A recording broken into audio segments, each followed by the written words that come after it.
Hi everyone, this is Robert. Welcome to In Deep Geek Live. Today we are looking at the Dothraki. I think that they are probably one of the most underrated plot points in the entirety of A Song of Ice and Fire, which is why I wanted to tackle this today, because they are hugely important over in Essos. And when they get to Westeros, they will change so much. And that didn't really come across on the TV show, but I think this is going to be massive in the book. So that's what we're going to be looking at today. As always, I'm going to be framing this around questions that I've got from my patrons, as well as picking up as many questions as I can from the chat as we go through. But I do like to try and pick up a few things out there that are going on before we go live, before we get into the main topic today. Not much has happened in the main things that I'm covering. The Witcher Season 3 is still filming. They started a week or two ago, so expect that to air probably summer-ish next year. I would have thought Witcher Blood Origin, they've gone back for another couple of weeks of filming, which is a little bit odd. They don't normally do this for sort of big budget TV shows these days for that amount of pickups, but they have done. I think that probably means that we won't see it in the next couple of months anyway, but maybe summer, maybe later on in the year. It's not. They finished filming a few months ago for the main bit, and we got a teaser trailer already, so expect that relatively soon. The other couple of things, in case these are your little bits of fandom, Percy Jackson. If you're a Percy Jackson fan, there is a Percy Jackson series which Disney are developing. Still quite early days, but they have now cast the person to be Percy Jackson himself, and this is Walker Scobell. I'm not entirely sure how to pronounce his name, but he was in Young Adam, if you saw that, as a young Ryan Reynolds, and actually was very good. So I'm quite pleased with that. We don't know huge amounts of information yet, but it's generally quite promising so far. Thor Love and Thunder also, if you're a Thor fan, a Marvel fan, there is a really quite fun trailer which just came out a couple of days ago, so do go check that out. But we had a couple of super chats, I think, before I went on air, so I will quickly get to them first. Sarah Awesome Sauce, thank you so much, very kind, saying happy National Tea Day in the States. My off-topic question in honor of this day is, how do you take your tea, Robert? I don't know if I've ever heard you say. Cheers. Well, happy National Tea Day back to you. I didn't know this was a thing, but apparently it is, and particularly to the Deep Geek folks. So I know there are several people who enjoy these live streams with a nice cup of tea. How I take my tea, standard English. I would have a Yorkshire for preference at home, abroad, whatever I can get. Earl Grey, English breakfast. Quite strong, milk, no sugar. So thank you very much for asking that. And I also, Roman Lakovets, thank you very much, saying, I have to say that your theories are often so convincing that it's easy to forget that you're just speculating and not actually providing spoilers from the future. Keep it up. Well, thank you very much. I will take that compliment.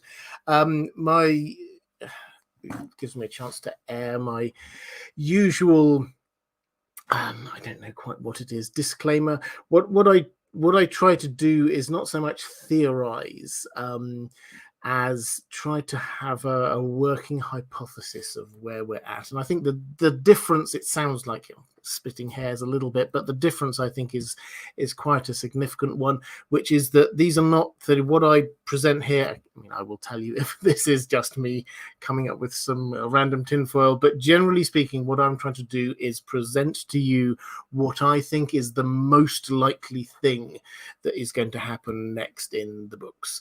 And that means that if we get new information from wherever it might be, if we got a new book, if we get Fire and Blood Part 2 giving us new information, if George R. R. Martin spills the beans on something, whatever it is, if that updates the information, if that means that the equation changes, I will very happily shift what I present to you.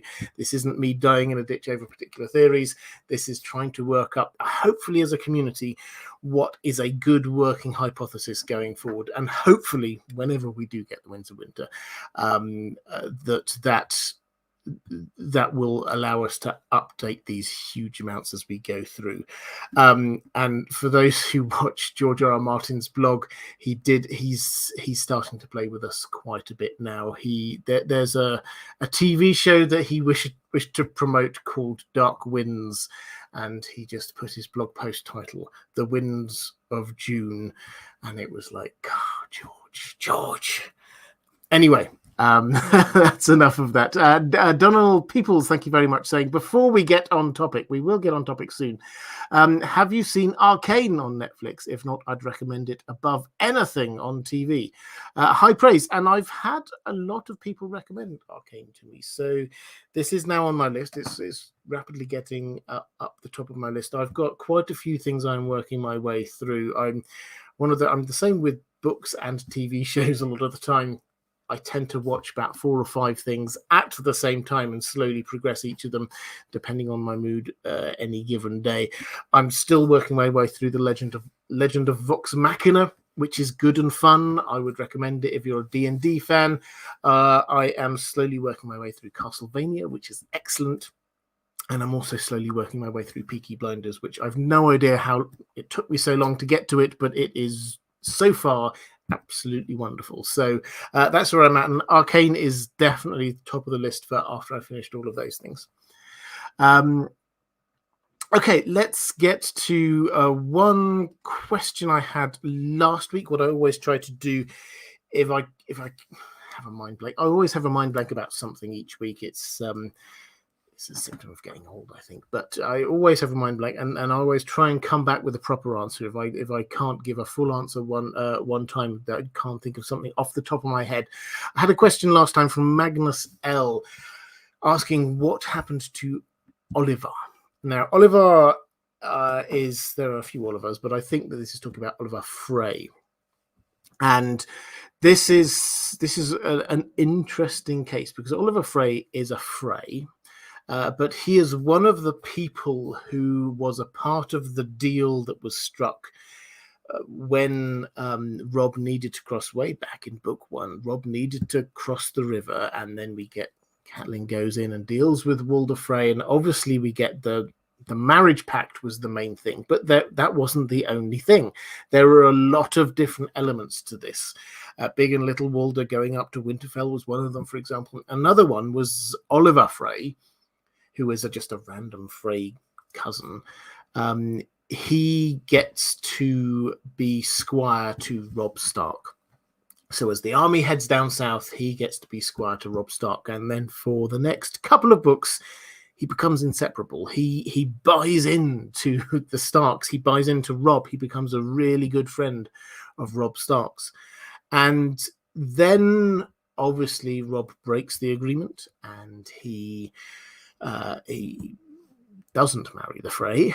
He marries Jane Westling instead, and the Freys just pull back and they say, okay, we're pulling our army away.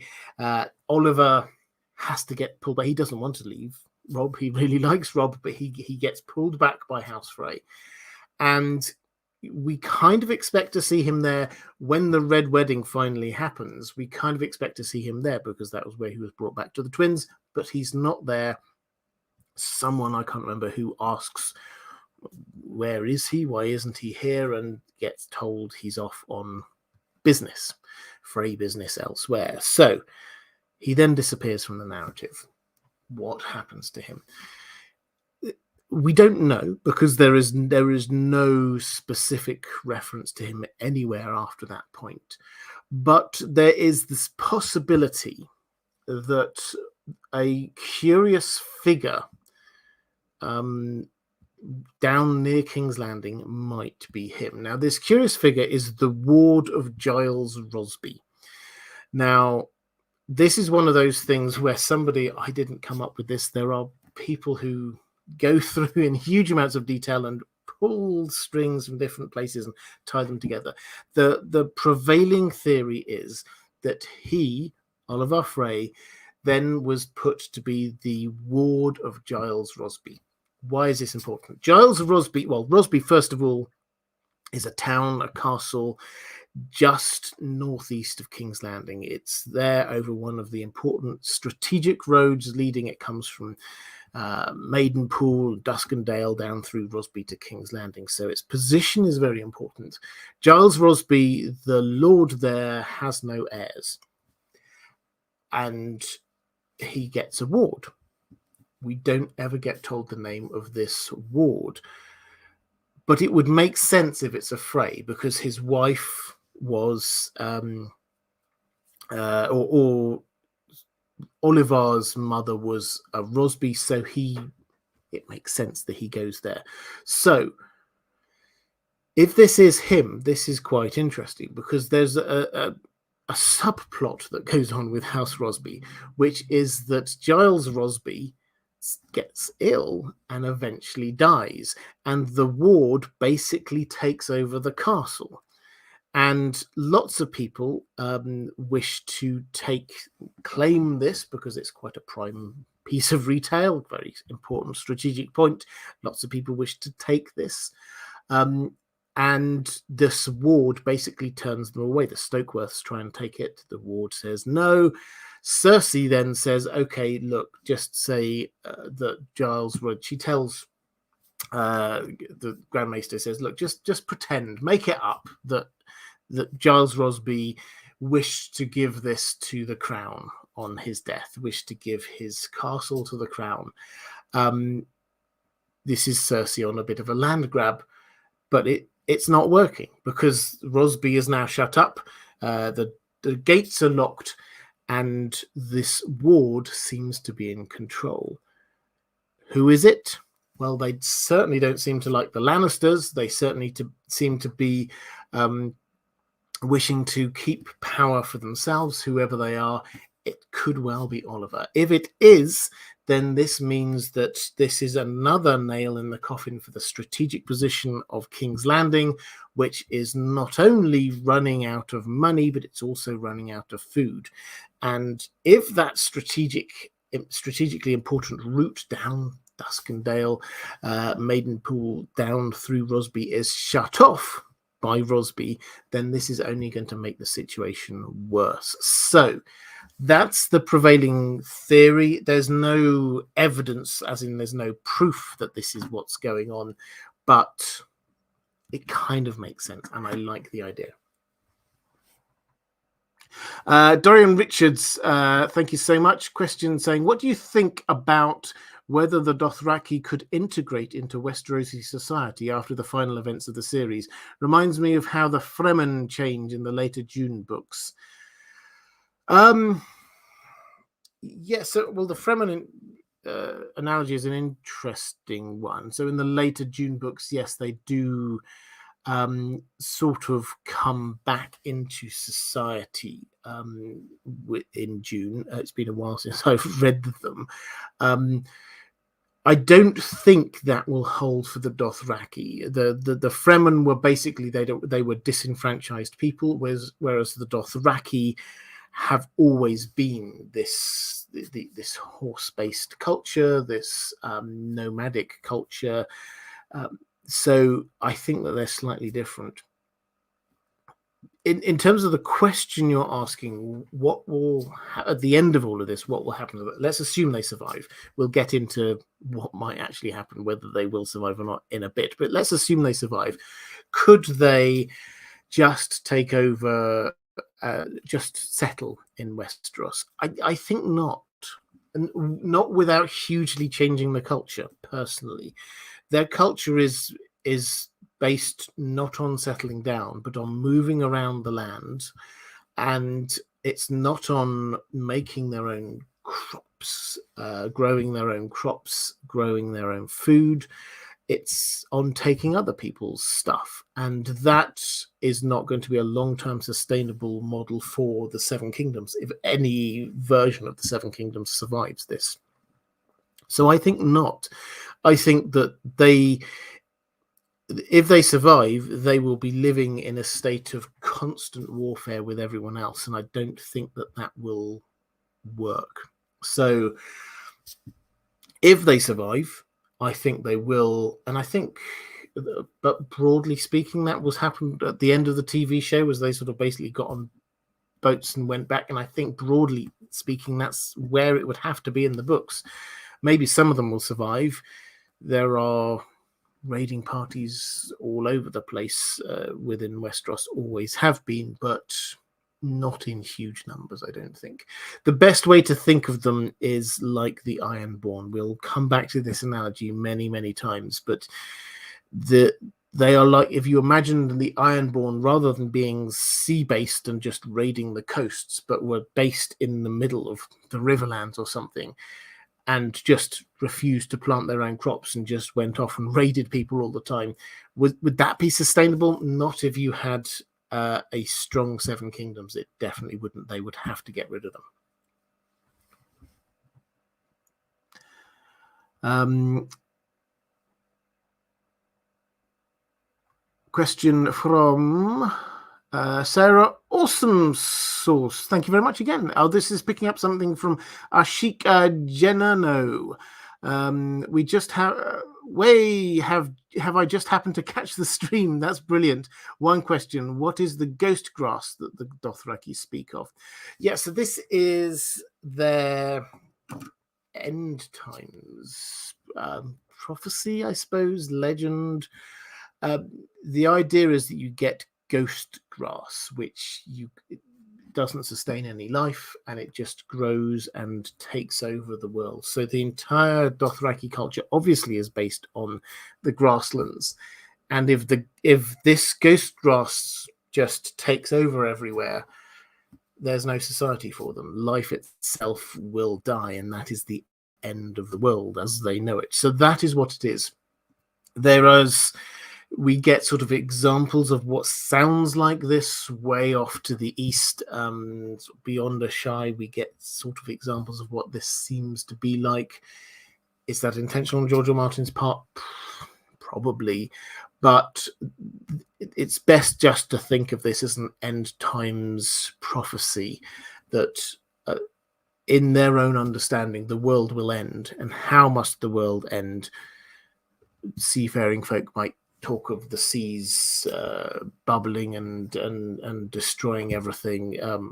Those who survive in arable lands might think of plagues of locusts. I don't know.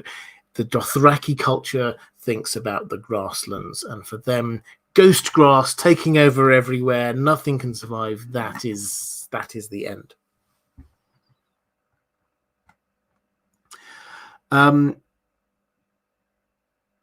Andrew Kay saying not going to go well. Them coming over to Westeros, they will not be accepted, nor will their way of life translate well at all. Yeah, I agree. I've said this many times, but bears saying again. I think when Dany comes over with her invasion force, they will feel like foreign invaders. This is not just a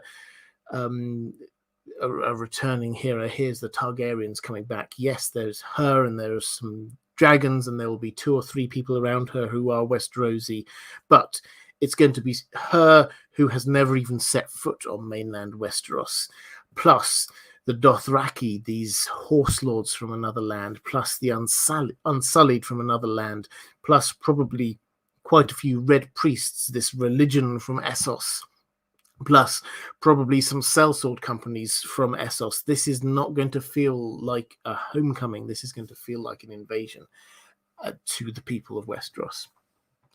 Username redacted saying, I see natural disaster in the future for the Dothraki, in the same way typhoons prevented the Mongol invasion of Japan. Euron's monster, possibly? Yeah, possibly. So I think that something will have to happen with the Dothraki invasion.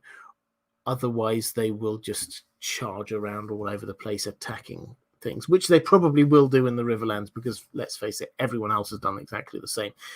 There's going to be no difference with the Dothraki. But what would happen when they attack someone like Euron? If Euron has got a dragon, that's not going to go very well. And I think there's a fair chance that he will have a dragon. So will there be a natural disaster? I mean, maybe there will be a natural disaster, but I think as much as anything else, this is just they are going to be completely out of their element, and they're going to be facing things which are beyond their knowledge and understanding. Perhaps a dragon, perhaps the others. We'll get onto those things in a moment, but this isn't just going to be their normal, let's just charge at some villages and overtake them. This is going to be completely different for them. Tobias Gurlik, hi there, saying, have a drink on me, good sir. Well, thank you very much. I hugely appreciate it. Good to see you, Tobias.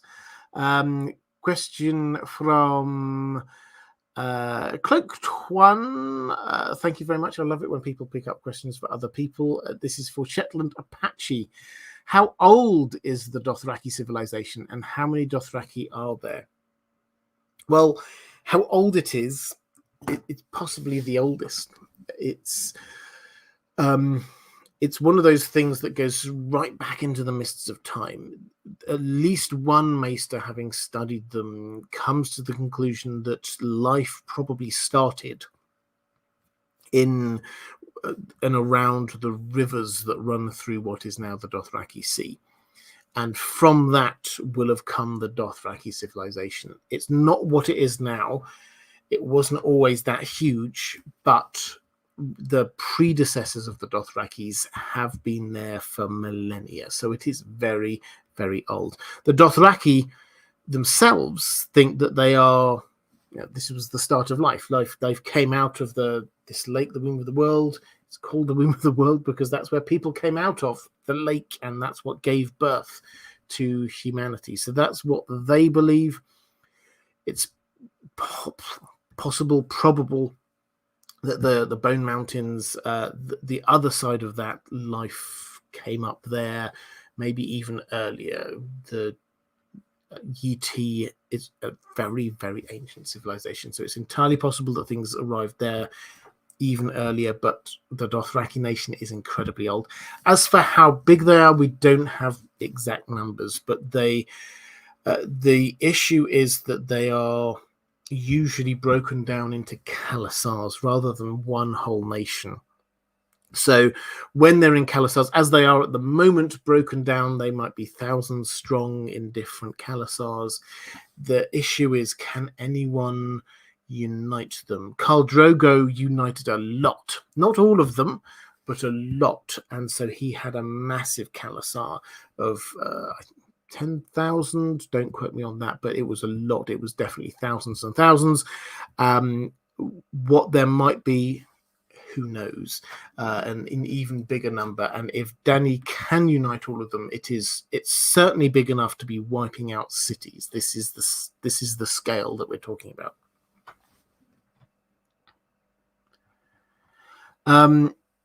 Let's go with a question from Diego Godoy saying, Hola, Robert. Hola. Do you think that basically all of the Dothraki will join Daenerys when she burns the Dosh Khaleen, or will only a fraction of them join her? I.e., will she be the Khaleesi that unites all the Khalasars? And Johnny Targs, formerly Seltz, saying, similar question, shout out to you and your moderators. Yes, if you are watching live, please do show a little bit of love for the moderators. They do an amazing job. Please just give them a little bit of love. That would be fantastic. Thank you. My question is, do you think George R. R. Martin is setting up Dany in the Winds of Winter to take over the Dothraki in similar fashion and result to that of the show? Do you think it will or will not turn out from that perspective? So will she unite all of the Dothraki? First of all, the burning of the Dosh Khaleen. Almost certainly we've seen a hint of this in the House of the Undying. One of the visions that Dany had was of basically the Dosh Khaleen emerging from the water and bowing down to her, which seems to be, why would they be there only if things had been burning? So that seems to imply what's going on. If the Dosh Khaleen are bowing, then everyone else will. So and also incidentally, one of the things, I'm not going to go into all of the detail of this, but the 3 fires you will light is one of the things that she's told. And although Dany sets lots of fires off, they're almost always through her dragons. The times that she personally lights fires are very limited. In fact, we've had one when she lit the funeral pyre for Khal Drogo. The second time, I think, will be something, it's not going to be exactly the same, but something similar to what happened on the TV show with burning down the base of the Dosh Khaleen, a bit of Vaes Dothrak. I don't know exactly how much, but it will be her personally doing that. And that, if she shows strength, and if the Dosh Khaleen all support her, then maybe not all, but certainly the vast majority of the Dothraki will come to her. What you see is an echo, I think, or what we will see, I think, is an echo of what happened with Khal Drogo's funeral pyre. Before it, she has 3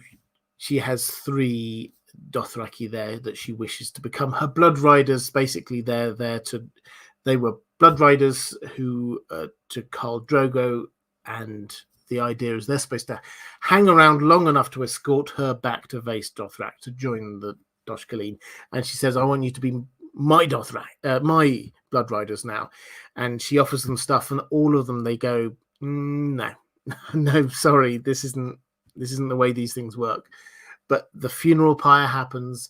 She merges the other side with dragons, and then all 3 of them get down on one knee and say, blood of my blood, I am now your Bloodrider.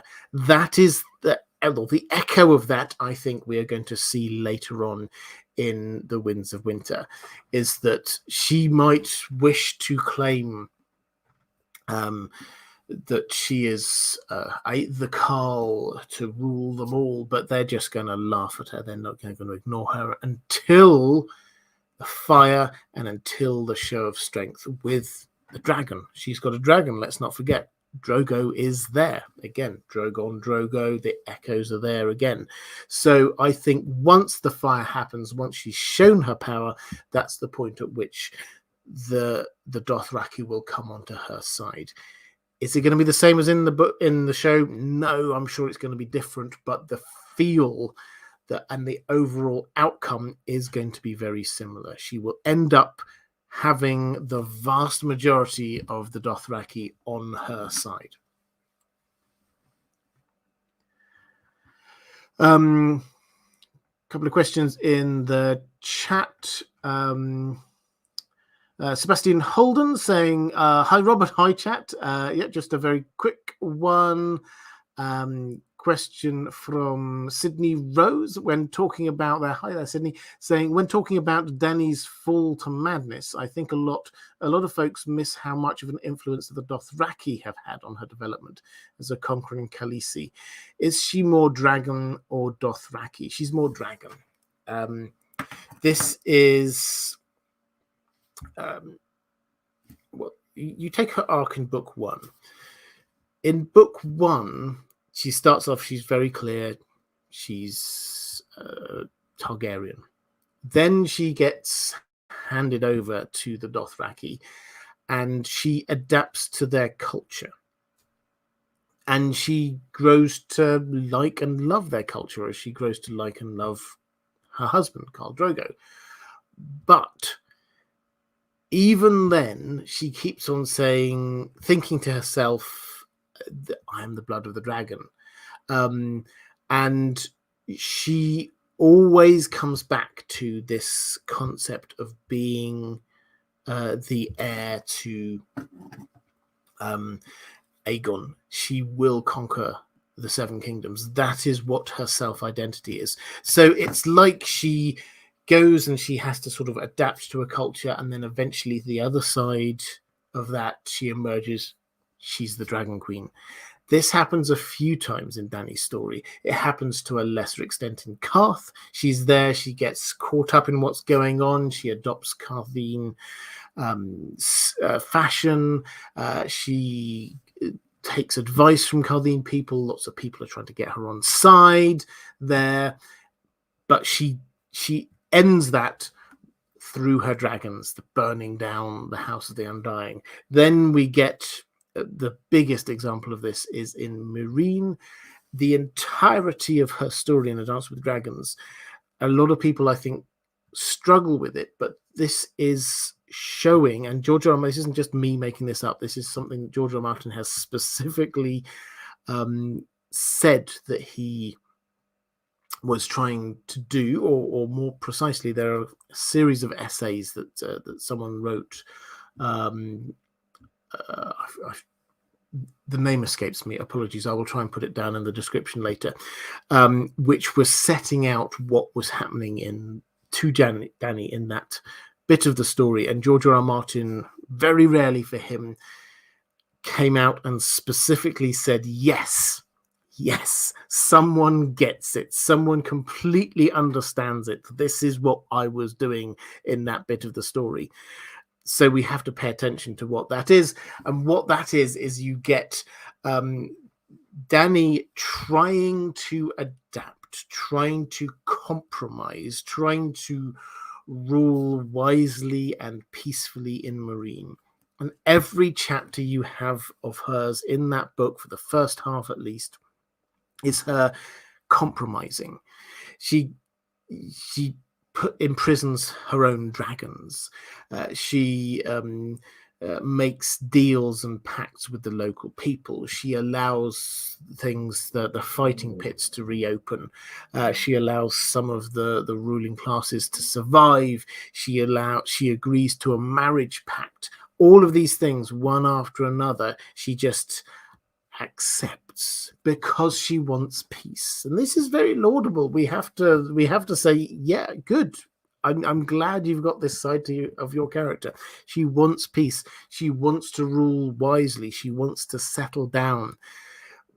But at the end, and again, I emphasize this is what George R. R. Martin agrees with, at the end of it, she comes out into the Dothraki Sea with Drogon, and she is embracing her Targaryen side once more. You see the last shot we have of her is staring into the west, the bruised, blood-bruised sky in front of her.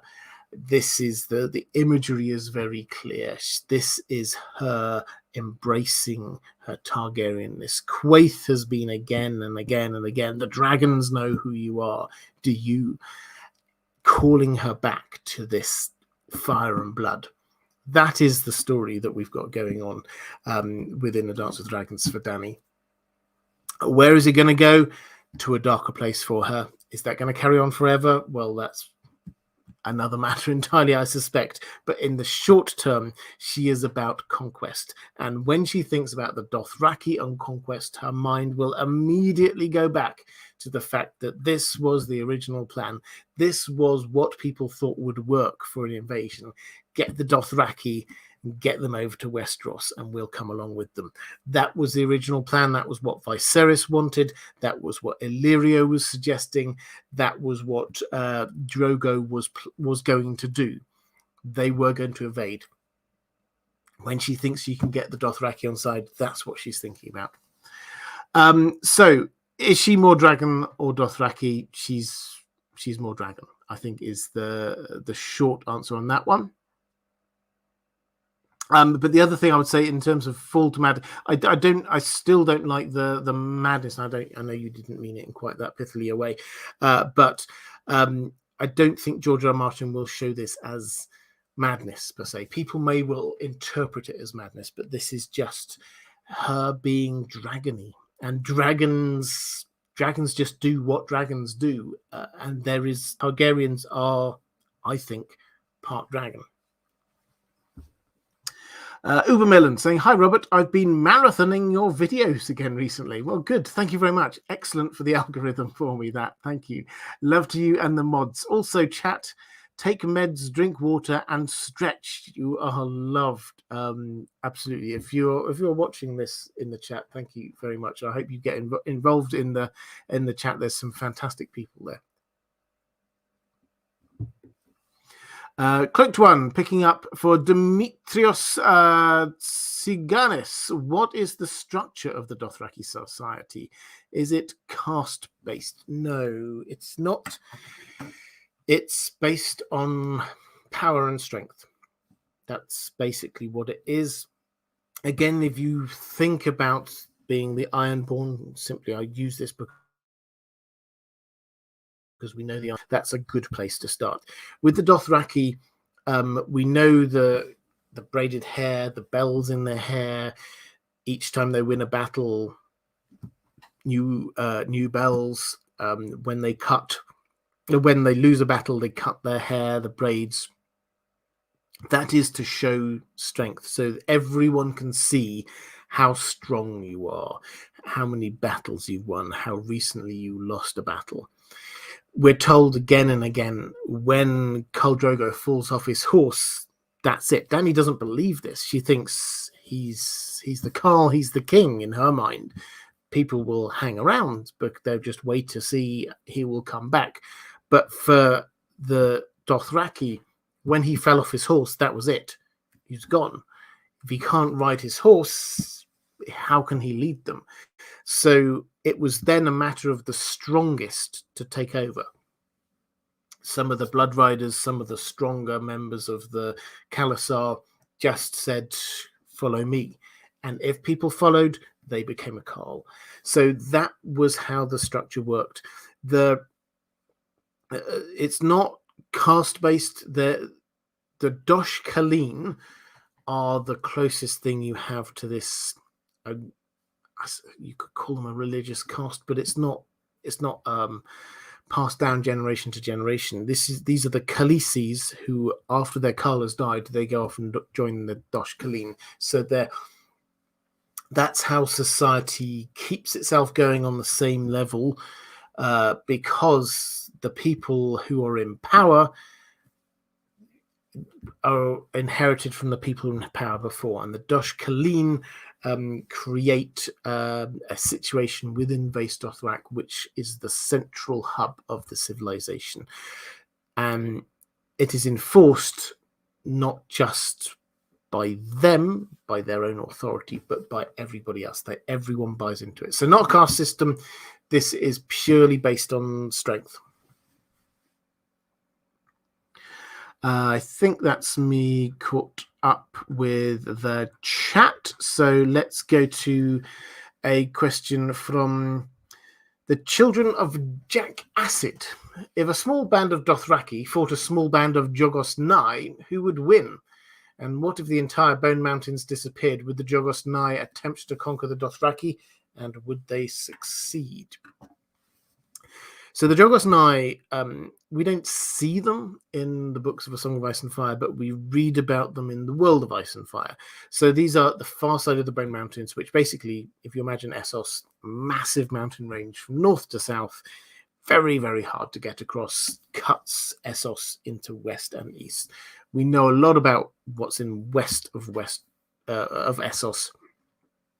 Not so much about what happens in east of Essos. It's places like Yi Ti that we hear legends of, and are shy, but not many people have been there from Westeros.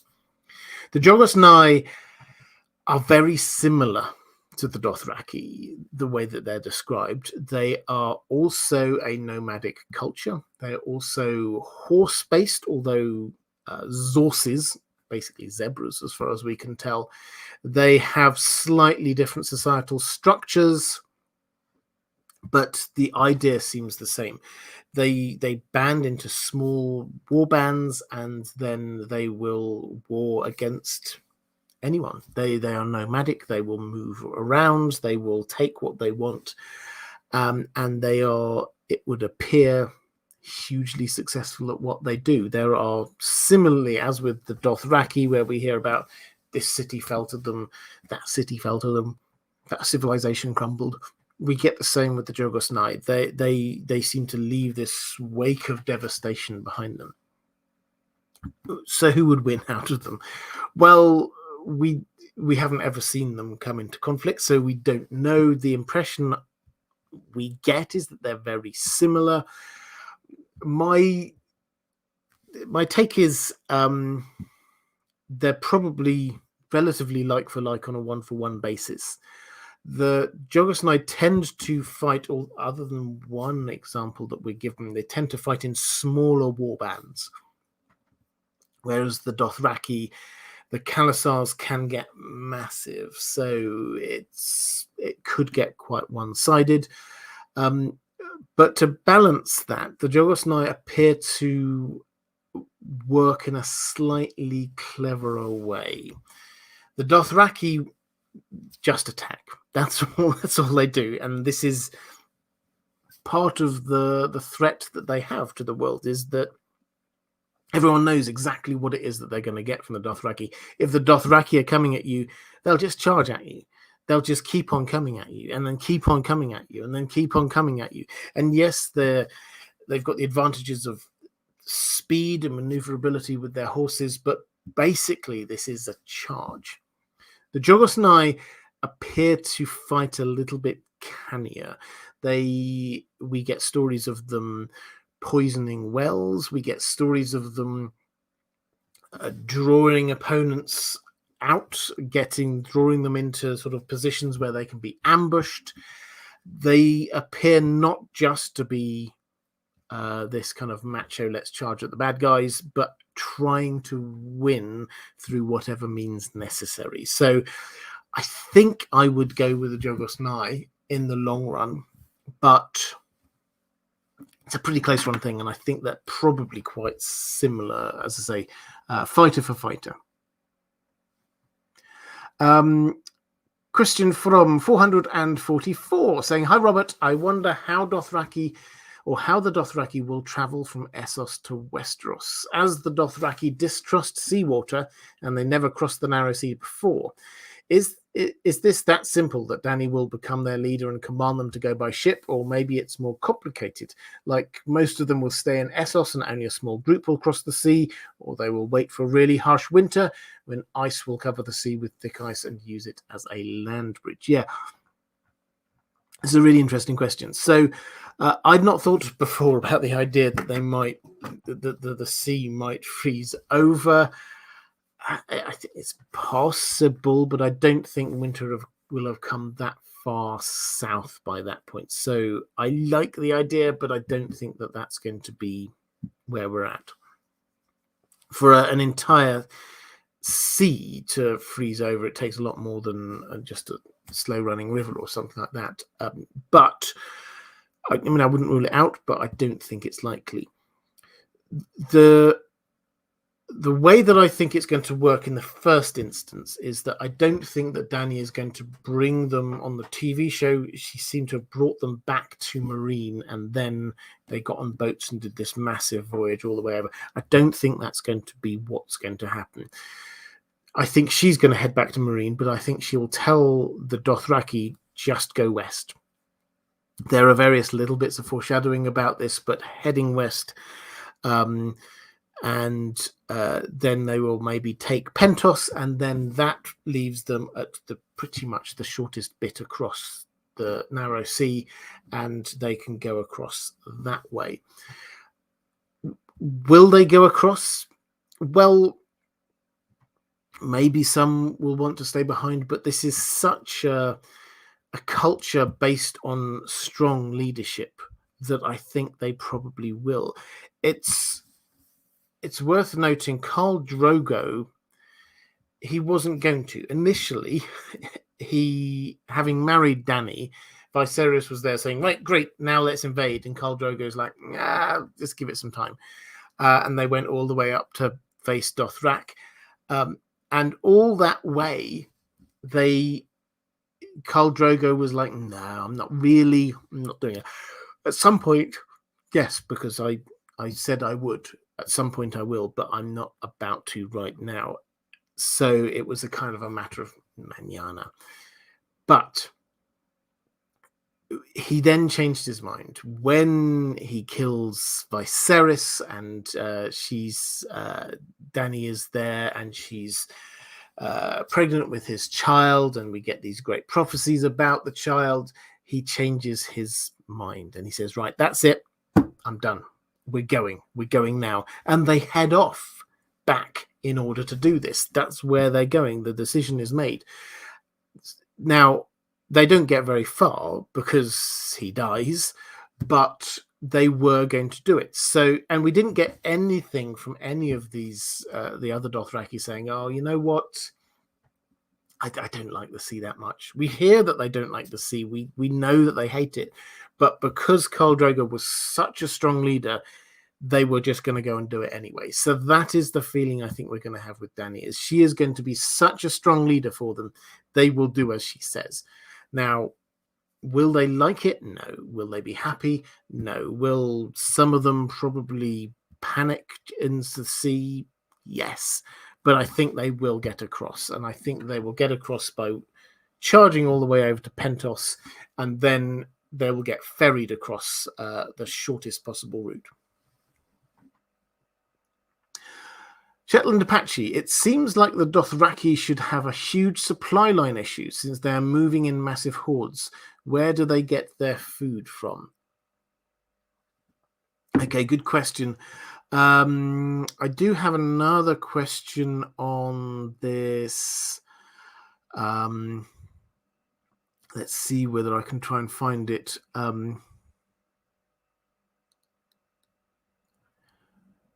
Maybe not. Okay, well, I thought I got another question from one of my patrons. Perhaps I will find it. Oh, yeah, here we go. So Eric Bruden saying, hi, Robert, we see huge free cities and we see millions probably of Dothraki that have been running around pillaging for hundreds of years. But do we know where all of the food came from, especially during winter? So how do the Dothraki eat? Excellent question.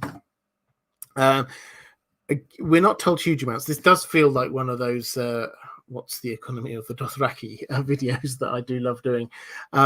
But they get a lot of it from raiding still. They get a lot of it from raiding. They come to a town, they raid it, they take the food, they take whatever crops, they will eat all of that. So that's one element. Another element is horse milk and horse meat. So what they're using as they travel as a Khalasar. There is some hunting as well. They definitely go hunting. But more than that, I think, is just this. There is tribute is probably the best way to say it. I think that the people who do this probably don't think of it, so they might think of this as a sort of an exchange in some way. Sometimes there will be some people in Dosh Khaleen. There's some big markets going on in Vaes Dothrak. There's some big markets going on there. But say Pentos, how Pentos survives, how Pentos manages not to get attacked, is that a Dothraki horde arrives at the gates, and then the people of Pentos come out and say, here, have all of this food. You can stay here for a little bit and then go away again and take a little bit more food with you. So the Dothraki know that if they're hungry, they can go to some of these places and they will basically be given tribute not to attack them. So it's a combination. Some raiding, some natural stuff from the horses that they are using, plus a little bit of hunting. plus tributes from various places / sort of trading. The Dothraki don't believe in trading per se, but they do get given stuff in exchange for something else.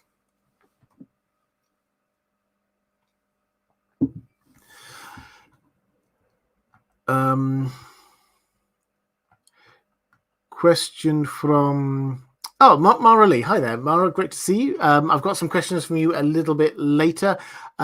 This is just saying for the mods and the folks in the chat. Yes. Again, if you're here watching live, thank you, and do please give a little bit of love to the mods who do a fantastic job. Let's go to a question from Dan McKay, saying the Dothraki fighting style is quite different from what Westerosi armies would be used to facing. Robert Baratheon was concerned about the threat, but I'm not so sure. With a mounted horde versus an organized army, I think I would put my money on the Westerosi, as long as numbers were not too unevenly matched. Do you think that is it? The threat of the Dothraki to Westeros is mainly their advantage of huge numbers of fighters, or are they also a more effective fighting force? Well, they are an effective fighting force. They clearly have worked their way across Essos. If you look at a map of Essos, west of the Bone Mountains, the majority of it now is the Dothraki Sea. The Dothraki just wiped civilizations off the map. We look at the Free Cities. The Free Cities are around the edges, and Slavers Bay around the edges of the Dothraki Sea. What was in the middle was a whole series of civilizations who got completely destroyed. Massive cities completely destroyed by the Dothraki. They are very, very good. Now, the discussion that Robert Baratheon and his small council had was, I think, quite an instructive one, because if you met them in the field, the Dothraki would win. Just forgetting all other possible, maybe you can use some clever tactics or something, but just in an open field, the Dothraki were more mobile, they were faster, and if they charged at you, they were incredibly fierce fighters. They would win. The issue is the cities or the castles. This is not something we see so much of actually in Pentos. Yes, you get walled cities, but in terms of massive castles, that's a very Westerosi thing. You don't hear about the equivalent of a Storm's End or a Winterfell over in Essos. That's not something that's really caught on. So that, when the small council were debating it, that was the issue. Also, Dany does have a debate about this, I think, with Jorah. This is the great unknown, because the Dothraki have not come across it. But in all conscience, could the lords of Westeros just hide inside their castles while they would know that the Dothraki, maybe they would just ignore them and they just go charging around the countryside, destroying the towns and villages and all of the agriculture? In the longer term, just sitting inside your castle walls won't work. And the Dothraki probably wouldn't just charge at your castle walls. They would go, oh, okay, they've run away there. We'll come back later. Let's go off to these villages and these towns over here that we can attack. So it's not an easy equation. Basically, if you're not in a castle, you would be wiped out by the Dothraki. If you had a very strong defensive formation like the Unsullied did, famously with the 3,000, they could perhaps defend against it. But that is famous because of the fact that it only happened there. Most of the time it did not happen. Most of the time people cannot just stand with spears and shields and defend against the Dothraki. The Dothraki horde are very, very vicious.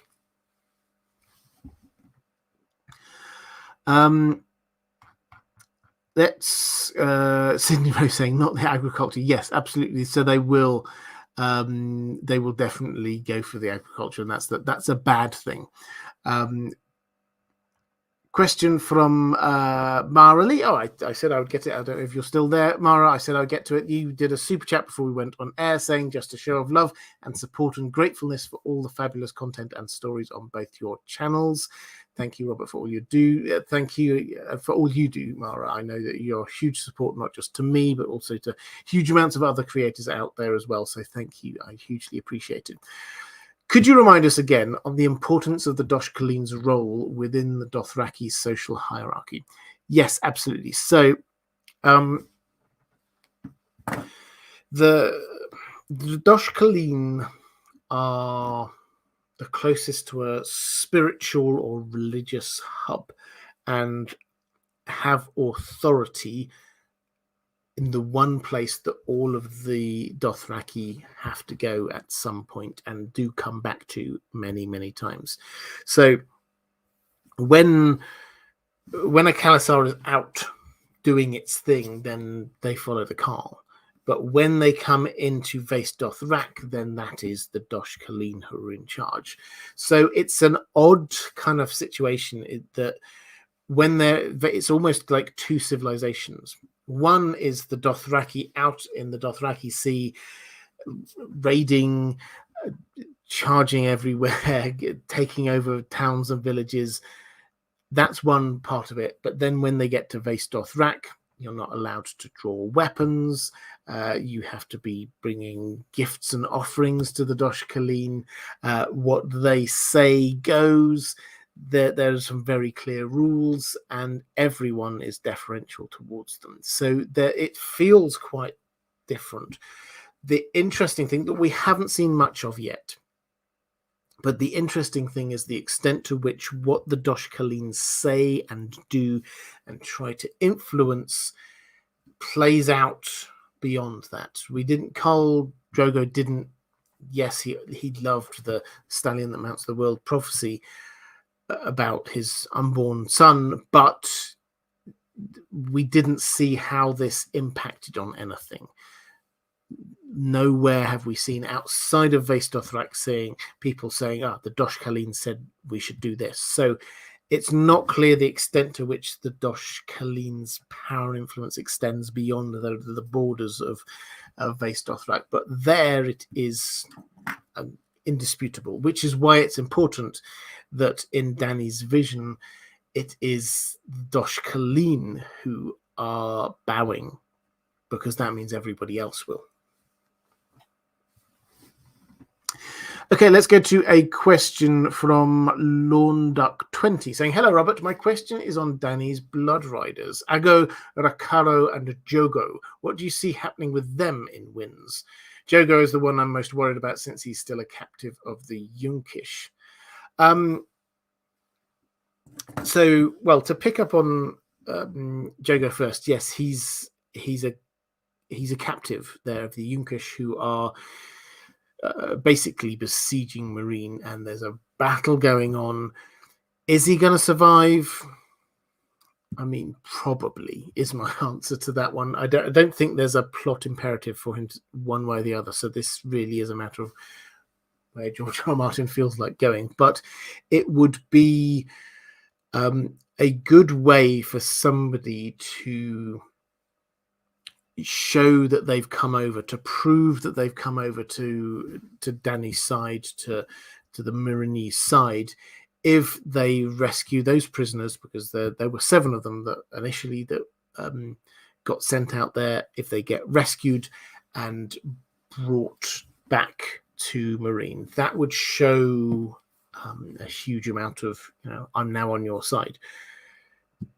Who might do that? Well, if they know about it, then I suspect the Second Sons might be the kind of people we're sort of riding with them already, because that's where Tyrion is. Perhaps that's something they might do to prove their new loyalties. Otherwise, why would you trust somebody if they just changed sides and are demanding extra cash? James Barkley, have you read or listened to Preston's Dany 1 yet? If so, what do you think of his interpretation of the Dosh Khaleen and their prophecies? I assume this is Preston Jacobs, who is another YouTuber who covers A Song of Ice and Fire. If you've never come across him, I would highly recommend you do check him out. I think there's a lot that I would disagree with, a lot of his interpretations of what's going on and what will happen, but I love his way of thinking. He's one of the biggest problems with all of this is groupthink, is that if everyone just thinks exactly the same way, then we're never going to get new insights. And what he does always is try to go back to the text and then draw his own conclusions, which I heartily applaud as a modus operandi. I don't always, as I say, agree with everything that he puts out as his conclusions. I don't think I've seen the Dany one. I mean, maybe I did a long time ago. I don't know whether they're new ones or not, but no, so I can't comment on that. Maybe if I get a chance over the next week, I will come back to that one. Let's go to a question from Jamie McKenna saying, "Hi Robert, pardon a two-part question. Not a problem. First, as Master Horseman, do the Dothraki use saddles the way they did on the show? I'm thinking of the epic scene where they are charging and stand up in unison to fire arrows. If so, could they teach Dany to make a saddle for Drogon?" Well, I'll answer that one first. Do they have saddles? Yes, they do. We hear that Viserys found it hard to sit in one of their saddles. Dany seems to adapt to it a lot more easily, so they do definitely have saddles. They definitely appear to be different saddles to Westerosi saddles. A lot lighter, made for greater maneuverability. Westerosi saddles are for big war horses, basically, a lot of the time. That's the idea, is you a knight in armor on a horse, whereas the Dothraki are a lot more lightly armored, if armored at all, so that they could be a lot more maneuverable. And also the feeling is a lot more like the Mongol warrior idea of with bow and arrow standing up in the stirrups and firing. We've not really we don't know whether that's exactly what George R. R. Martin has in mind, but that's the kind of feel that we've got, is that this is more lightly armored, different kind of saddle, which allows for a lot more maneuverability. Second question. In fact, picking up on what you're saying there, could they teach Dany to make a saddle for Drogon? I personally think this is a Tyrion thing. Tyrion is an expert on dragons. We've had a lot more in Fire and Blood about dragon riding, the need for saddles, the need for chains. And Tyrion will have been aware of this. He will have read these books, so he will know about this. And he indeed, we get shown when he was on the Shy Maid coming down the River Royne, he wrote a book. He was asked to. He wrote a book about everything he knew about dragons because he was obsessed by them. We know that he knows about dragon saddles. We know that he knows about dragons. We know that he knows about saddle design because of what happened with Bran. So I think this is going to be him, and this is how he is going to show goodwill towards Dany, is by designing a dragon saddle for her based on his knowledge. So I think that's where it's going to come from. I don't think this is going to be a Dothraki thing. And Jamie's saying, secondly, as a language or linguistic nerd, I love the way the show used the created languages to add so much depth and realism, in particular with Dothraki.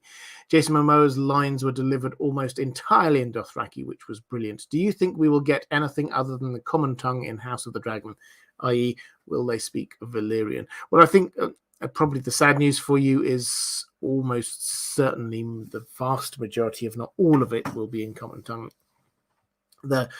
This is a Westerosi civil war. Occasionally we get a couple of bits of intervention from the Free Cities, from the Triarchy, but not really. This is not a thing where other people get involved. The Dothraki aren't involved. The Unsullied won't be involved. Valyrian is a language that they will know. The Targaryens seem to know. Dany certainly seemed to learn it. This is a thing, that a part of their heritage that seems to get passed down. I don't think off the top of my head, when I've read and reread Fire and Blood, I can think of many, if any, examples of people using Old Valyrian. Once they're in Westeros, the Targaryens generally always use Common. So I think no is the short and slightly boring answer. I would like it to. I really enjoyed the extra languages. David Peterson, I think it was, who devised those languages. I've not heard anything from him suggesting that he's been asked to do more, and I can't see the reason why we would need them for the plot.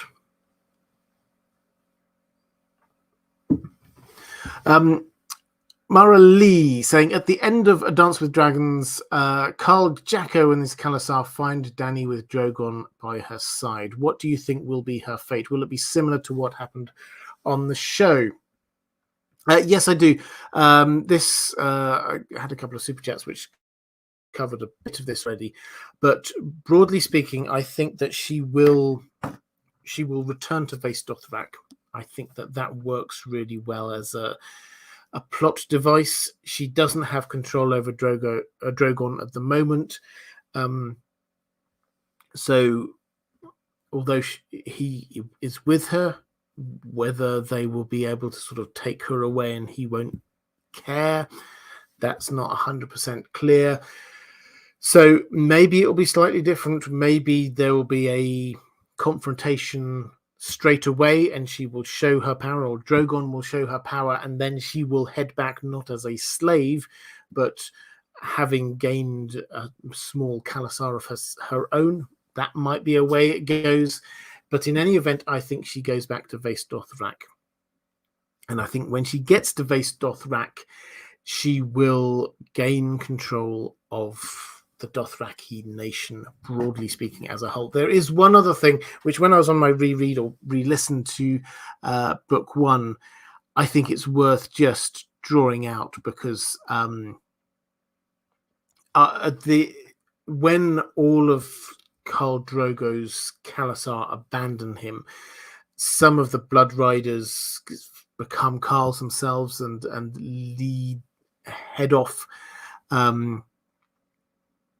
on their own, with taking the Khalasar with them and just leaving a handful of people left. So this is what, and she finds that they basically they do bad things to Eroa, which is one of Dany's handmaidens.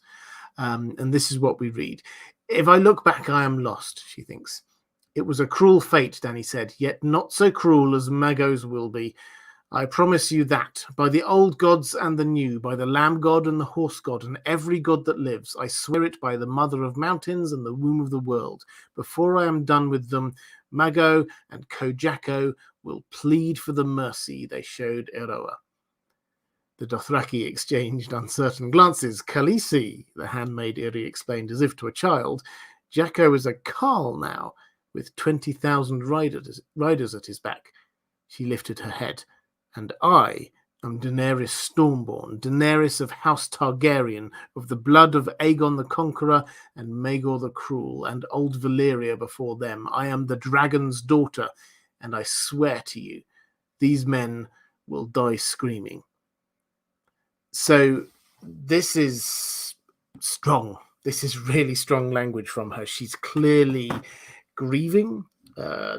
Drogo's not yet dead, but basically everything that he's built in his life has gone already, and she's concerned that about him.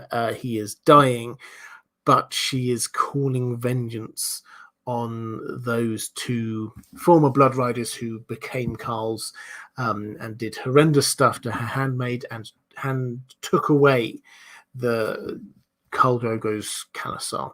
So that's been set up. We have to come back to that, and I think the way we'll come back to that is going to be at Vaes Dothrak, effectively.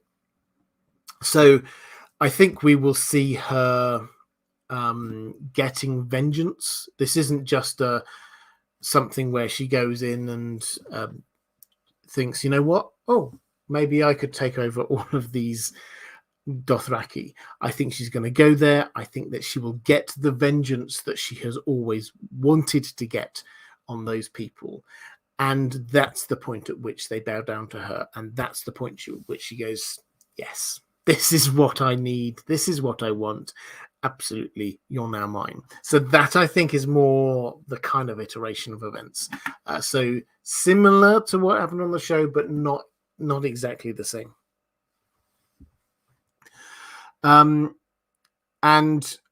Actually, we had, I don't think I finished answering. Londoc 20 was asking about Ago and Rakaro, who were they're two other of Daenerys's Bloodriders, and I think these play into what's going to happen next as well, because when Dany got onto Drogo and flew off, no one knew where. Into the Dothraki Sea is all that people know. She's gone. What happens? Well, Barristan Selmy's there basically saying, okay, I'm holding the fort in Marine. I'm taking over. I'm looking after what's going on here. That's that dealt with. But Dany's one of her Bloodriders is off being a captive with the Yunkish. The other two, they set off to look for Dany. They each take like a small group of Dothraki with them, and they head off searching for her into the Dothraki Sea. So, what role are they going to play? I think, if you remember back on the TV show, they had this rather bizarre plot where you got Jorah and Dario who went looking for her, and they found her, and then they got to her and said, we're here to rescue you, and she says, well, I don't need rescuing, thanks though. And then she did all of her stuff. I think that was to try and take a little bit of what is going to happen with Dany's Bloodriders. So I think they will find where she is. I think that they will realize that she's been taken to Vaes Dothrak. I think that they will head there. They're not going to be sort of like trying to sneak in. They're the Dothraki. They're allowed to be there, but they're going to go in and realize that Dany is taking over all of the Dothraki. So they are going to sort of take that role that we saw Jorah and Dario have in the show, and they will return with her, and well, maybe one of the two of them will stay with the Khalasar, the huge Khalasar now, which is going to head west, acting as her proxy Khal, because she'll need somebody to lead them. If she's going to say, you head west, I'll see you there, I'm going south, she'll need somebody to. So I suspect one of them at least will survive and head west with the Khalasar. Maybe the other one will come back. Okay, let's have a quick check whether there was anything else in the chat. Yeah, a couple of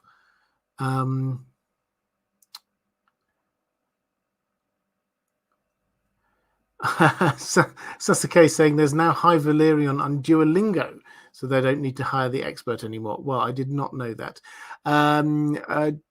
Jibadol saying, do you think the Dothraki will take anything from Westeros back to Vaes Dothrak, like the statues they have on the Godsway? I think they probably would do.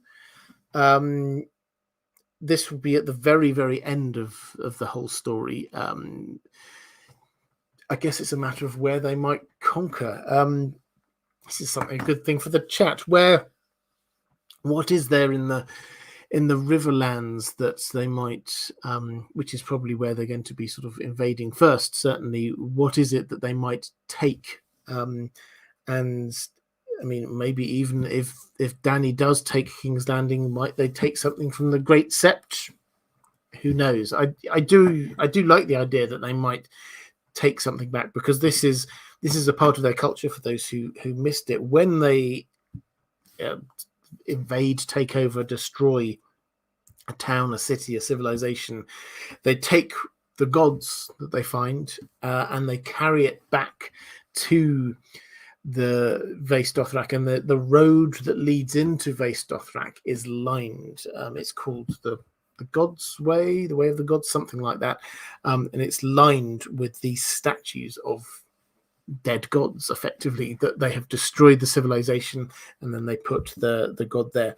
That, I think, this is the kind of symbolism that George R. R. Martin would love, is if they would take something from Westworld. I don't know if we'd ever see it, but yeah, if they took something hugely symbolic of the Faith of the Seven, which will, I suspect, if not be destroyed, but it will be hugely battered down by attacks from all sides, and yeah, maybe the Dothraki will take something.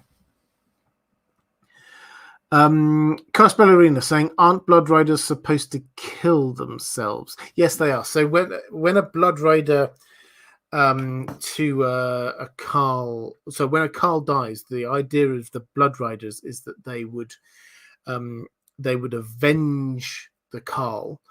They would take the Khaleesi to Vaes Dothrak, and then they commit suicide. That's the idea. Why this is important is because if you get, and I've no idea whether this is what's going to happen, but it is definitely hinted at in the books. What happened on the show was that Dany said, "You're all my Bloodriders now. You're all my blood of my blood." It is hinted at in the books that might happen. If so, what does this mean? If Dany is killed, as she might be in the books, are they all going to try and avenge her? Because on the show, they just like seemingly shrugged their shoulders, and yes, they were a little bit angry, but there was not much to it. They would be honor bound to try to avenge her,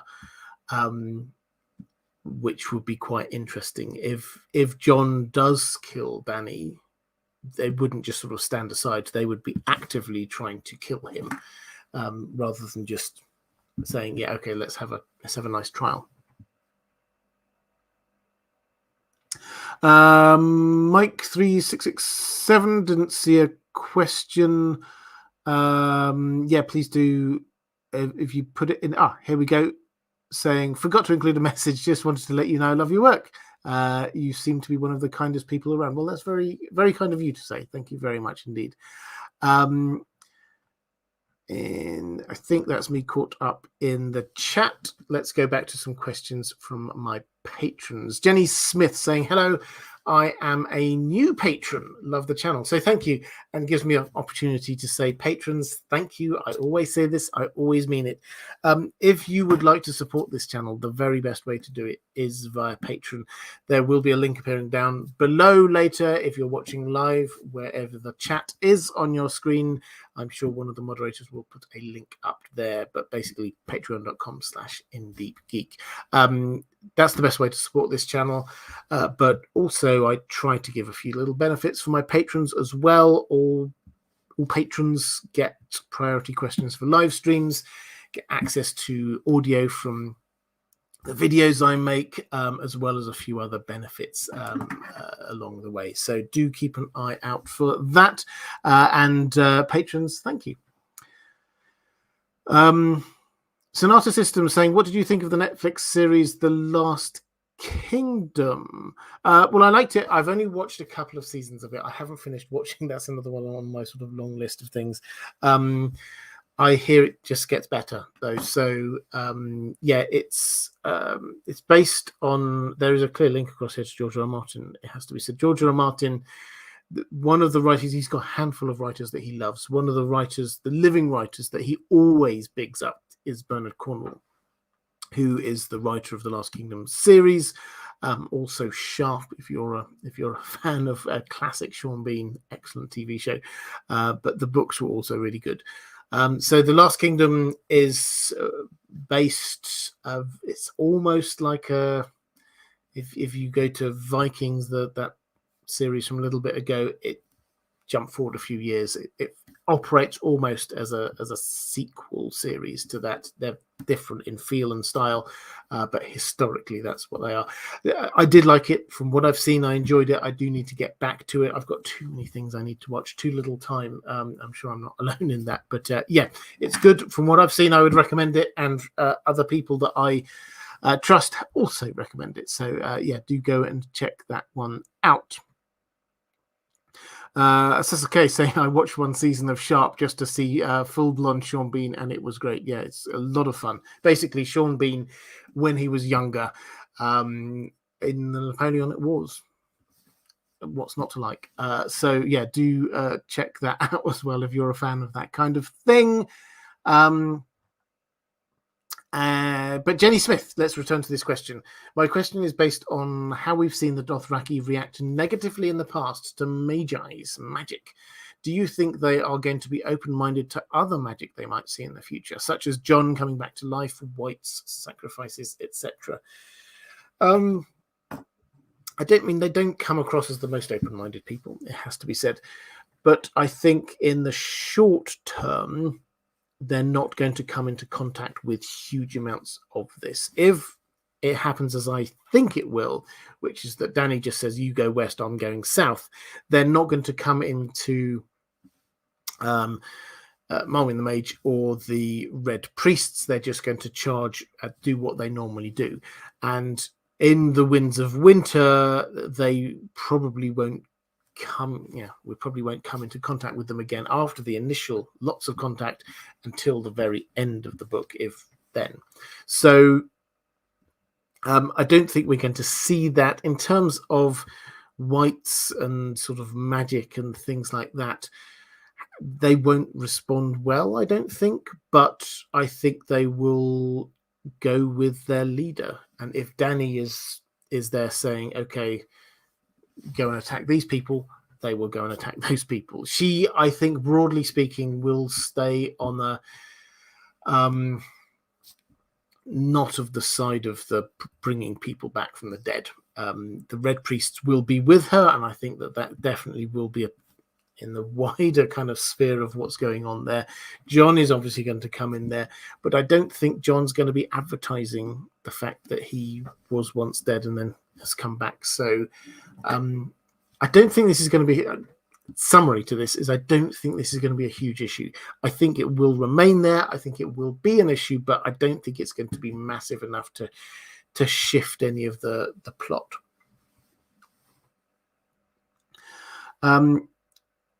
Marley, when in the books do you think Dany will learn about fake Aegon and the plot for him to take over the Iron Throne? Who will tell her? And what do you think will be the role of the Dothraki in this war for the Iron Throne? Well, in terms of when will she learn about it and who will tell her, I think this is Tyrion's going to tell her, and I think Tyrion will tell her shortly after she arrives back in Meereen. Tyrion knows all about it because he travelled on the Shy Maid south with them all. So I think that's what's going to happen. How will the Dothraki feed into this? This is the fascinating thing. The Dothraki are not made for sitting and discussing things and just like diplomacy. And that is probably a large part of what's going to happen shortly after Dany invades. If she does come across and land, maybe it's going to be at Dragonstone, maybe it'll be somewhere else, but they will make some sort of bridgehead over in Westeros. The Dothraki won't want to sit on Dragonstone and just sort of kick their heels and wander around with their horses for a bit. They're there to attack things. And so she will have to release them somewhere. The question is, how long can she hold them back? Because she will need to negotiate with Fagon. She will need to work out whether or not he is a real Targaryen in her mind, whether he's the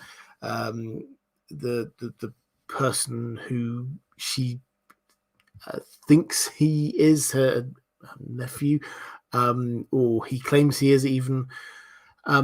And he is going to be probably by that point quite well established in King's Landing. So There's going to be a bit of toing and froing, and she will start getting frustrated, and the Dothraki are going to start getting frustrated, and people like Tyrion will come to the fore in that, wanting to do things one way, and she is going to want to do things another way, and this is going to be tensions within Dany's camp. So I think it's when she loses patience, that will be the point at which the Dothraki get unleashed, because I don't think that they will find it easy to, pun intended, rein them back when they get set out and say, okay, you go and attack places, to say, actually, you know what, stop for a moment, everybody just chill out. That's not really what their strengths are. Cast Bellamy is saying, so why are Drogo's Bloodriders still alive? Good question. So they should. So some are there to intending to take Dany back, but basically this is a grab, a power grab. John McGeo saying, how do you think Illyrio will die if he does? How he will die, I don't know. I think he probably will. So he is almost certainly going to join up. He has thrown his lot in with young Griff, with Fagon. So, but probably because they're blood related. So he is going to come across, and when Fagon establishes himself in King's Landing, I think Illyrio will probably effectively take a place on his small council. Maybe he'll be something like Master of Coin or something like that. So that's where he's going to be. And when that falls, when Dany, I suspect, takes King's Landing eventually, that's when he will die. I think he will probably die with Varys. They've been connected all the way through. So they will die at the same time. When their plot just gets destroyed, they will as well. Andrew Case saying, I'm sure George R. R. Martin will leave it unclear, at least in Dany's mind, if Fagon is who he claims or not. And that will add to the grey and torn elements when she takes action against him. Yeah, exactly. So I think there are two parts to this, I think, with Fagon. Firstly, is he who he claims to be? And we will come to a conclusion, but crucially that each character will come to a conclusion, and there will be some people who decide that he is. What about someone like Barristan Selmy? That would be an interesting one. And some people who will decide that he isn't, and some people who are completely unsure. But the other level is he actually a good king? Does it matter? And this is a question I think George R. R. Martin has probably teed up a few times. When you get in Fire and Blood, for example, you get this time when after Rhaenyra gets kicked out of the city, before Boris Baratheon comes back in and restores order, you get the Moon of the Three Kings. There are three petty kings who rule in King's Landing. And they don't get huge amounts of time and attention in the story, but you do get a list of the things that they do, the laws that they propose. And quite a lot of them seem quite good. Quite a lot of them seem quite sensible. And I think this is George R. R. Martin just making this point that he makes a lot of different times in a lot of different ways, is, does it matter whether somebody's actually the rightful king if they're doing a good job? We get caught up within this world of who is the rightful heir, but actually, does it matter if someone's the rightful heir if they're doing a good job? And I think that is what's going to happen with Fagon. I think we're going to see that he's a good person. I think we're going to see that he's a good ruler. I think we're going to see that King's Landing is prospering under his rule and people are liking him. But he's probably not the right ruler. He's the legitimate ruler.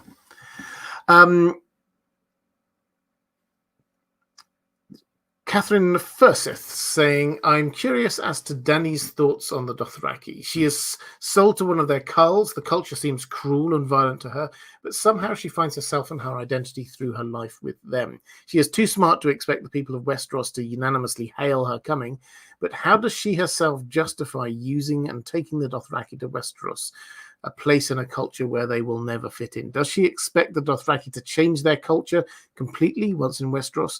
Or does she propose to give the whole of Westeros over to the Khalasars? Or does she simply not reflect on this, using the Dothraki as a means to an end? She is either very ignorant or very calculated. Personally, I think it's a bit of both. Typical George R. Martin style, quite grey. Dany is set up again and again as a conqueror. She is not a ruler. We see this in Meereen. She takes over Meereen. Happened in Yunkai, Astapor. She conquers. She can't really. She doesn't stay there. She goes to Meereen. She conquers. She says, this time I'm going to stay here. But she can't. She doesn't in the end. She's a conqueror. She's not a ruler. And this is what's going on in her mindset. She very rarely, if at all, thinks about what kind of ruler shall I be in Westeros? What laws would I pass in Westeros? How would I govern the people in an enlightened fashion? Those thoughts were in her brain all the way through this story. Those thoughts don't really appear. She starts thinking about this in Meereen, but soon she's gone from that back to being fire and blood, conquer. How do I take what is mine? That's her thought process. It's about the acquisition, not about the ruling afterwards. And in this, there's a deliberate irony here, but the character who we get told this about the most is Robert Baratheon, the man who killed her father. Robert Baratheon was a great usurper, but once he was king, he didn't really enjoy it so much. He wasn't so good at it, and he basically left it to other people. He left Jon Arryn to be in charge. He went to get Ned Stark because he wanted Ned to be ruling the land instead of him. He wanted to be king, but he didn't want to rule.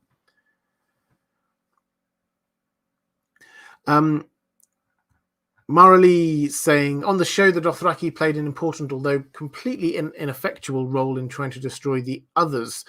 What role do you see them playing, if any, in the books as far as defeating the others is connected? So this is a matter of iteration of events. I think the most likely is still she comes into land in Westeros. She deals with the Fagon situation. That's dealt with. Then Jon makes contact. Then she goes up and joins the battle up north. And then after that, we get the aftermath in King's Landing in the south. That is still the most likely way that these events are going to transpire, I think. It is possible, if you go all the way back to the original plan from George R. R. Martin, it was in three parts. The first book was going to be about the Stark-Lannister battles. The second book was about Dany's invasion, and the third book was about the others' invasion, which seemed to imply that perhaps the dragon invasion would be dealt with first. So it's possible that might be the way around that we go. What role? I think that dragons will play a role. I think that they will be very useful in destroying whites. But that's not the solution. The solution is not about killing the bad guys. I've name-checked the show a lot in this time because I think there's a lot that the show did with the Dothraki that we need to say, well, there's a hint there, but not that. I think another hint there, but not that, is that great moment in the last season, episode 3, the Battle of Winterfell, when the Dany on Drogon flames the Night King, and he survives. And that, I think, is a hint that although the dragons will be building them up as being these are the great game changers against the others, they're not going to be the great game changer against the others. They will destroy the whites, but not the others. There has to be another way. This isn't just about fighting them.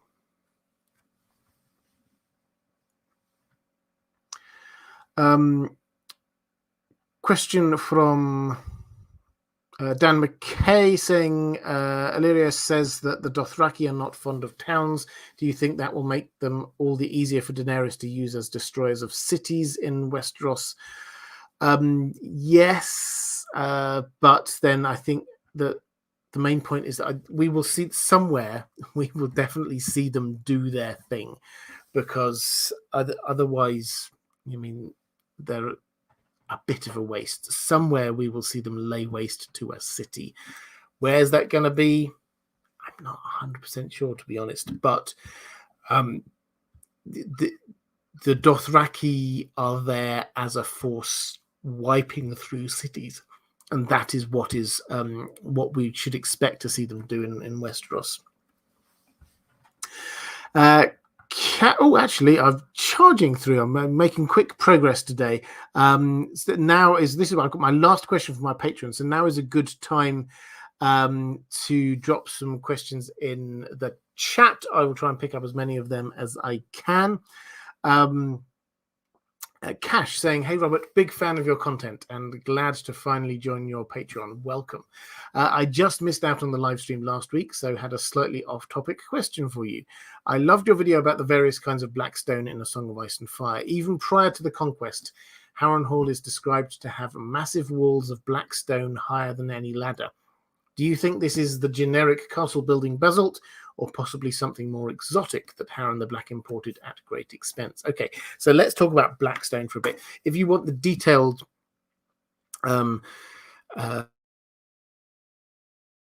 discussion, then I did do a video on it a few months ago, I think earlier this year, so do go and check that out.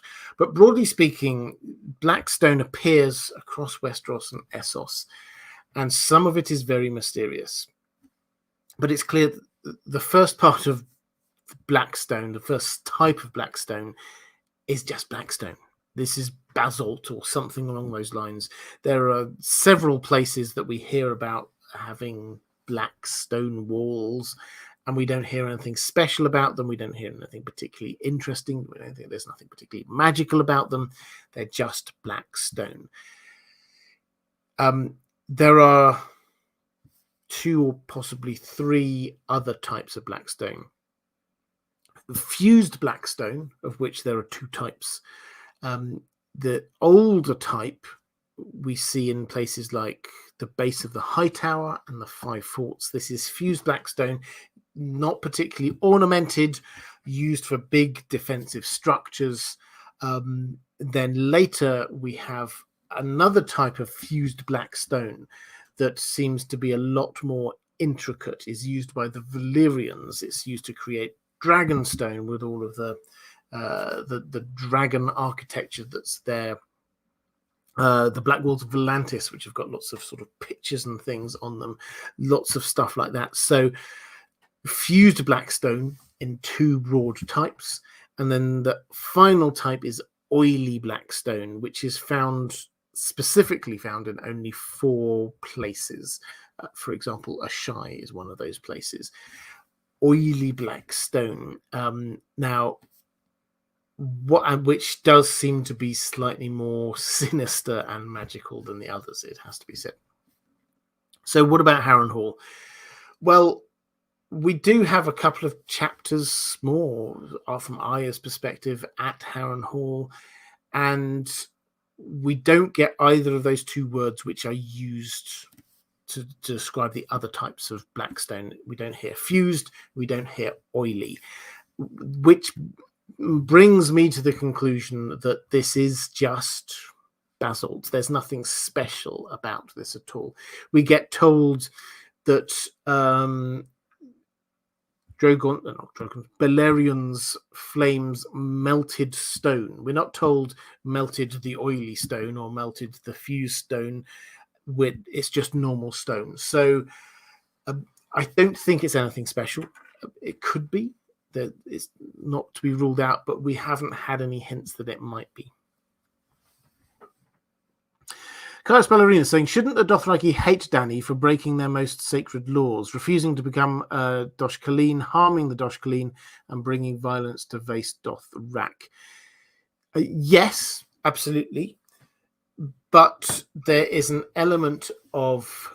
well, let me take you back.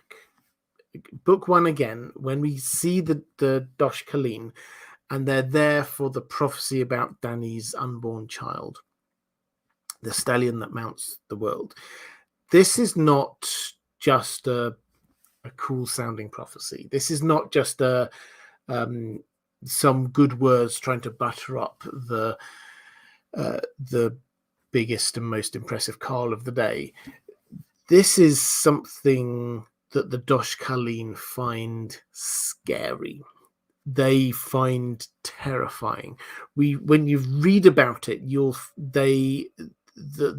their voice shakes. Their hands are shaking when they're saying this. This is a look of terror in eyes when they do this kind of magical. And incidentally, when we had the question about magic earlier, there is some magic they like. This is some magic that they like. So they're not against all magic per se. But when this prophecy comes forward, the person who does it is shaking, is scared, because this isn't just a run of the mill prophecy. This is something that has been prophesied for a long time, and finally this is the person. So when you imagine or try and think about what is happening with Dany. So Dany arrives, first of all, very impressive. She is the chosen Khaleesi of the biggest and most powerful Khal of the time. Impressive thing number one. Secondly, impressive thing number two, her unborn child, allegedly, the prophecy is there. This is going to be the stallion that mounts the world, the person that is going to be uniting all of the Khalasars.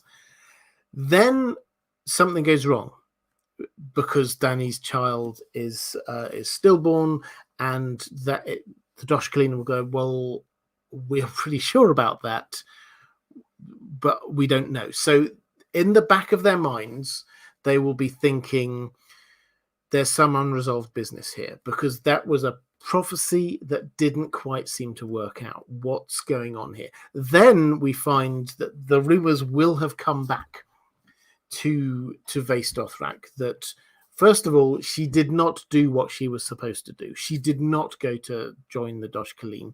She broke precedent. Secondly, they will have heard about the dragons.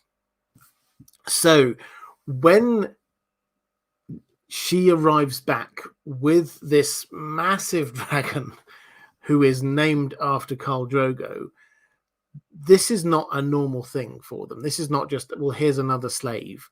This is something they will have been thinking about. This is something they'll have been concerned about, worried about. This is something they'll have been trying to figure out, how is this prophecy going to be fulfilled? And now suddenly she's appearing with a massive dragon. And so are they going to be angry at her? Yes, but they're also going to be scared. They're going to be really, really scared, because she is at the heart of all of the biggest and most important and most prophetically significant moments in for a generation or more, or many generations for the Dothraki.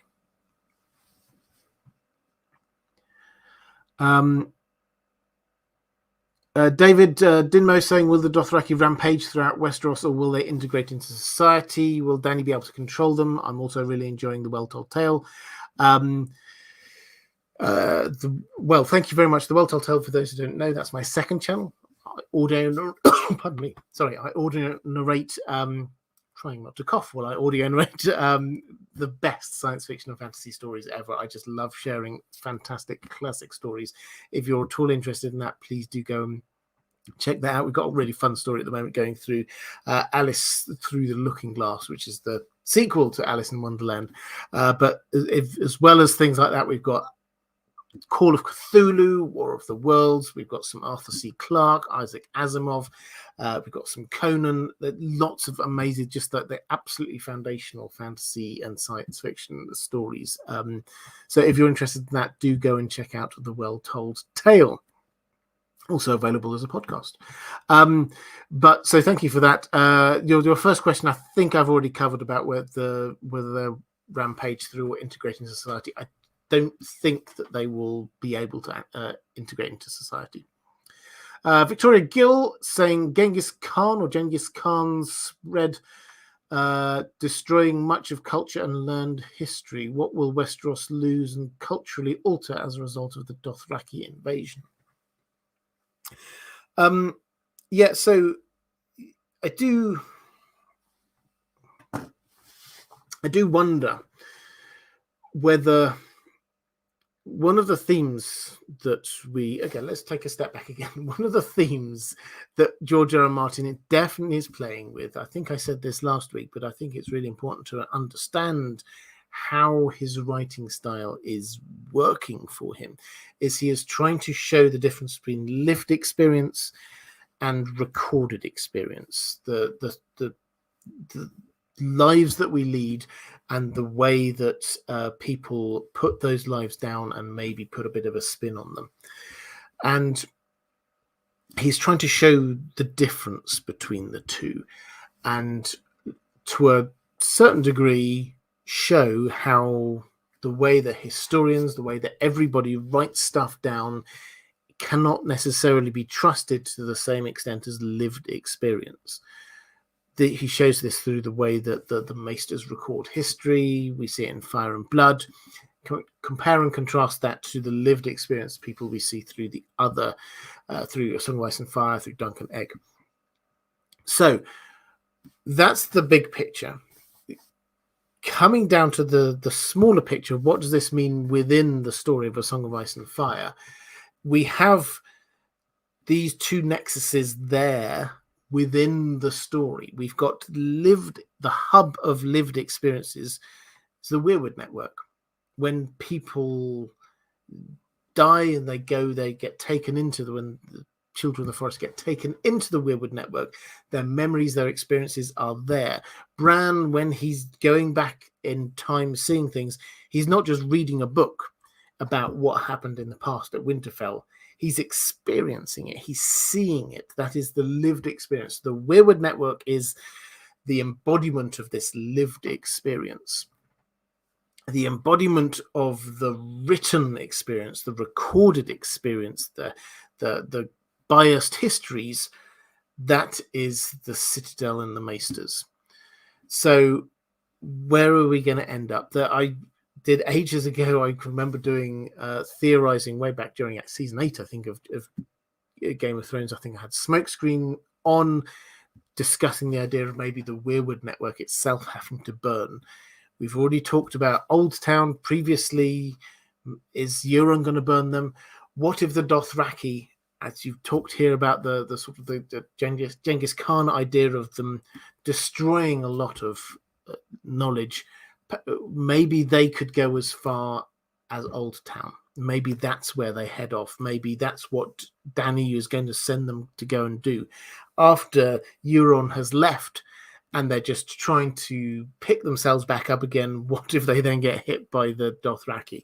It would be horrible, but sometimes George R. R. Martin does do that to us.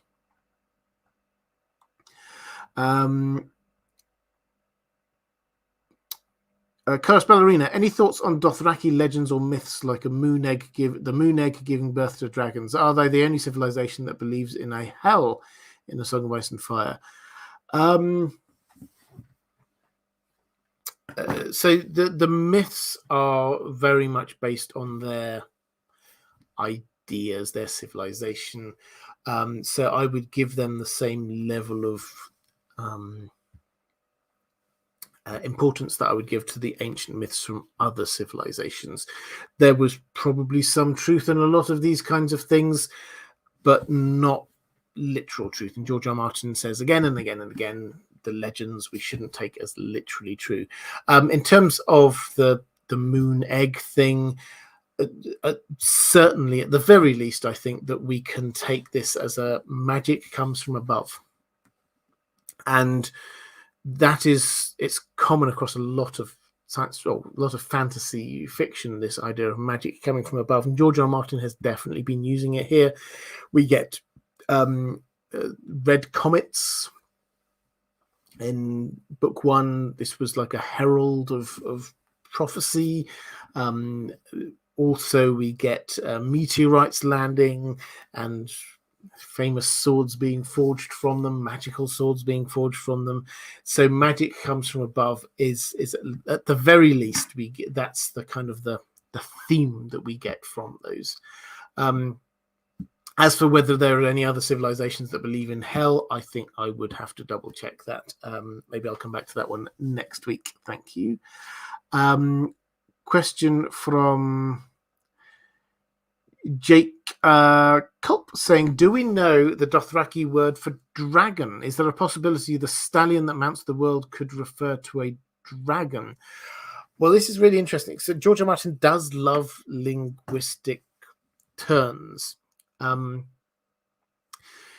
And so dragon also, is it male or is it female? So is the prince that was promised, could that be princess that was promised? That is a twist that's there. The Valonqar, as we know, is this male or female?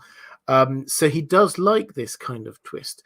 And he did definitely provide some imagery, horse to dragon imagery for Dany, which is that in her third chapter, she rides her, this is after the wedding, she gets given the white horse as her wedding gift from Drogo, and the idea is that she's supposed to ride it around and show that she's a good rider, which she does.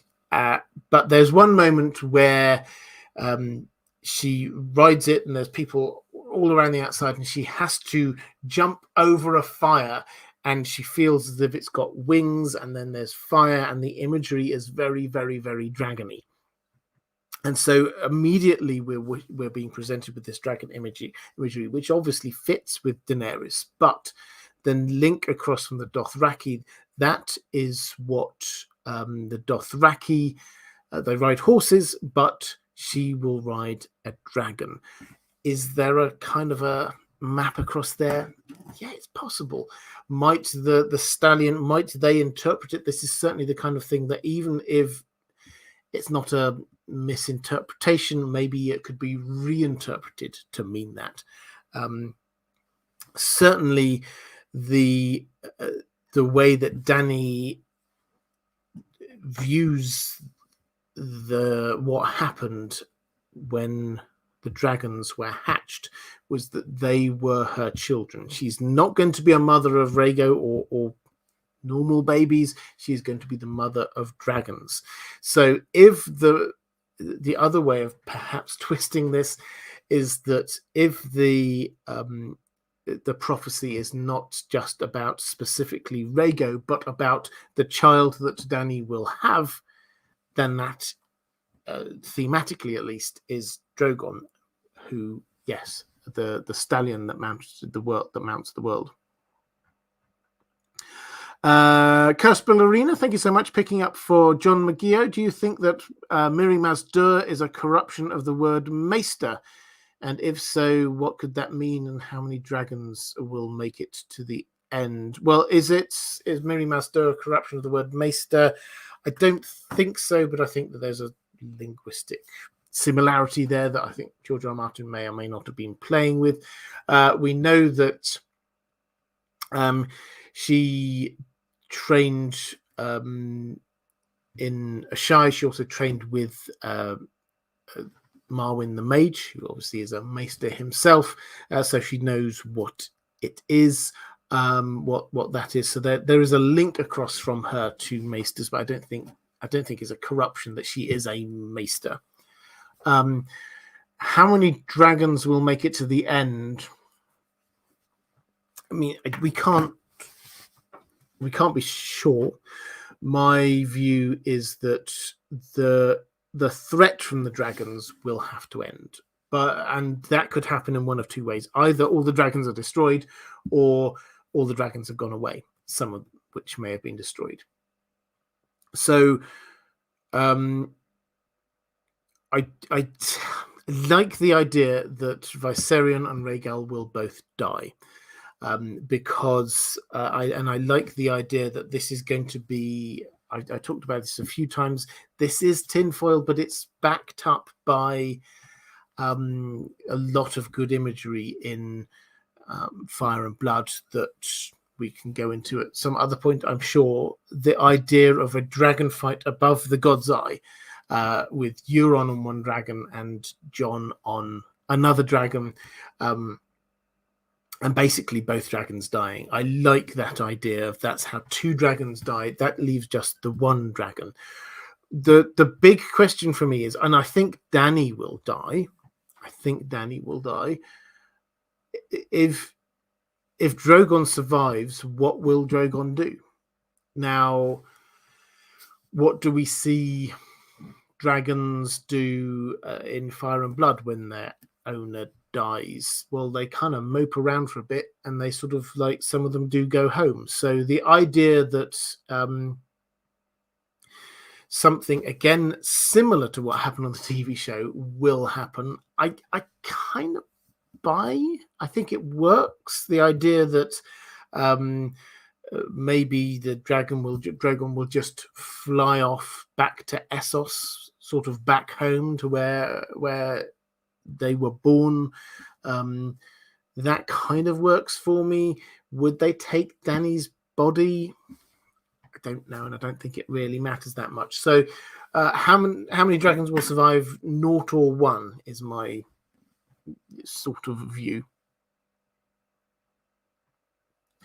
Kai Spencer is saying, I hate the idea any dragons will die. They're good boys, they're just fiery. Well, yeah, they're just doing dragony things. That's definitely there's no idea that they're vindictive. They're intelligent animals, magical animals, but they are animals just doing what they do, and they like burning things and they like eating things. So can we judge them? I don't think we can.